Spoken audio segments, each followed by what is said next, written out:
Hey, Covenant family, what great things God has in store for us this month of August.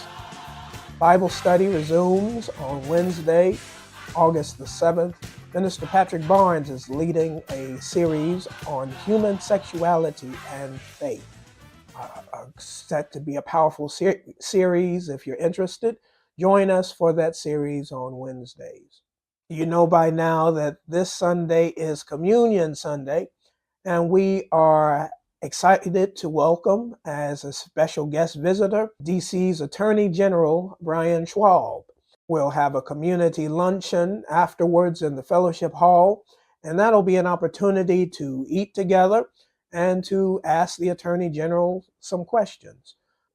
You know, most politicians, when they come to church, they speak and then leave. That's the running joke, right?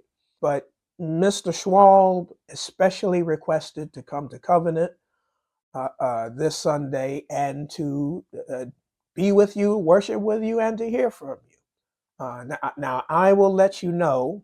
I will let you know the next time a politician wants to come and speak without going away mid-service.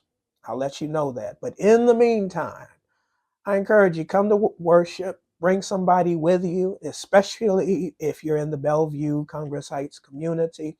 I'm preaching, of course. We'll share open communion together, and we will all give the Attorney General a lot to think about when he goes back to work on Monday. Are we agreed on that? Let's do it. Saturday, August the 10th, the Ward 8 faith leaders will be meeting here in the church in the fellowship hall. Breakfast starts at 9:30 a.m. Please come, grab a bite, and listen to some of the great and good of the community talk about the issues pertaining to east of the river.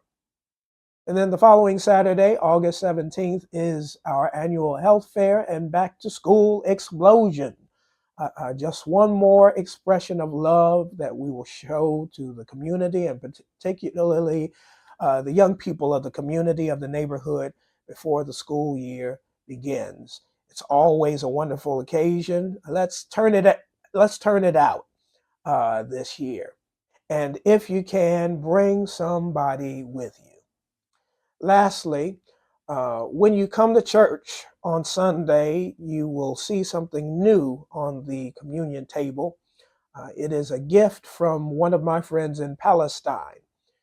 Jack Isa Giacomin is a carpenter in Bethlehem, and actually his family have been carpenters in Bethlehem for hundreds of years. They are masters of the art of wood making with olive wood, their native wood. And I have many things by him. In fact, I gave you some mementos from Jack a couple of months ago. But they have gifted to the church a 3D depiction of the Last Supper.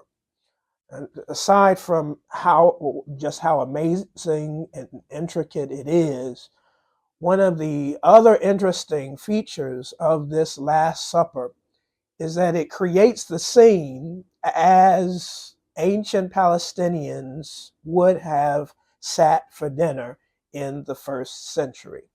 So this is not Leonardo da Vinci's Last Supper, with them seated in chairs and Jesus at the center with the halo. In this depiction, the disciples are laying on the ground eating. Uh, and Jesus is not at the center, but Jesus is on the side serving the bread and the wine. They depict the scene as a party. It's a celebration. The disciples are moving around, reclined, relaxed, in communion with Jesus. But the spotlight is still on the one who is blessing the bread and the wine for the whole world to celebrate love, to celebrate joy and peace. Jesus is not on the center. Jesus is on the side. Jesus is on the margins. Maybe there's a sermon in that, I think someday, not today, but there's a sermon in that somehow. But in the meantime, for those of us worried about the Olympic opening shenanigans, this should bring maybe a little bit of hope.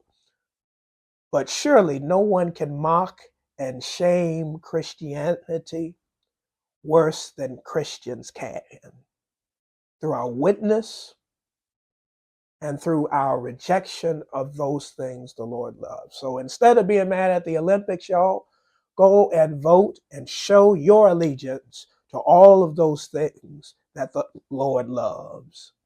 Because God loves you, I love you, and there ain't a cotton picking thing that you can do about it. Peace and blessings to you, beloved.